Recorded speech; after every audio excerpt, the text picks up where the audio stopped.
Hello mga people, mga human being tips and tricks na karon!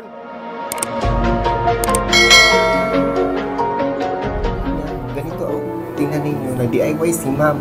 So ang nangyari pag mag-DIY, ang color patsing-patsing. Dito sa ilalim, walang kulay. Wala.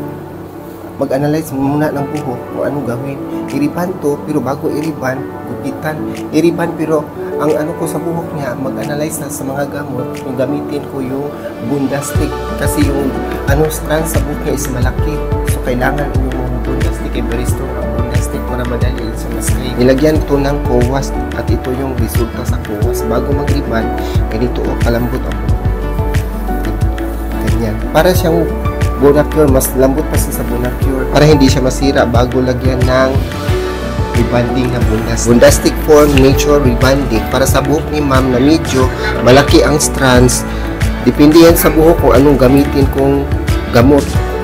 Pag malaki katulad sa kanya, ito Bundastic ang bagay sa kanyang buhok para mawala yung mga buhok na parang nabuhag-hag. Kanina nakita niyo yung buhok ni ma'am, di ba, medyo malaki ang mga strands sa buhok niya, no? Pero ngayon, ito na ngayon, madali lang siyang ma-straight kasi ganito talaga si Bundastic.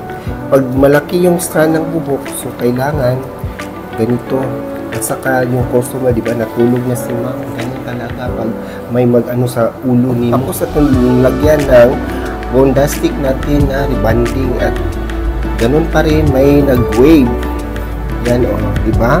Kulang to ng plansa, pinakita ko lang para makita ninyo kung ano na ang sitwasyon sa buhok niya sa ilalim. Kanina ganun pa rin, di ba? May mga wave-wave, pero madali na magplansa basta nakalagay na ng kanina yung buhok ni ma'am, di ba? Parang makapal. Si Bundastic, may ano siya, may sarili siyang gusto sa buhok.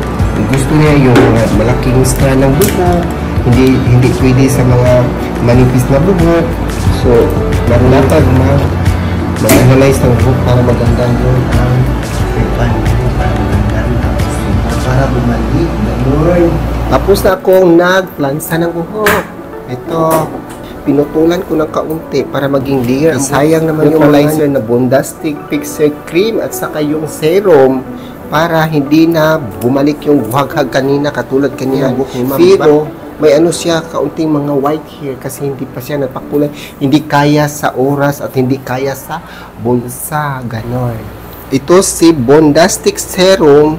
Lagay dito ito naman si Neutralizer. Ilagay dito para maisa na. Isa ng haluan, may treatment na. Diba? Asa ka?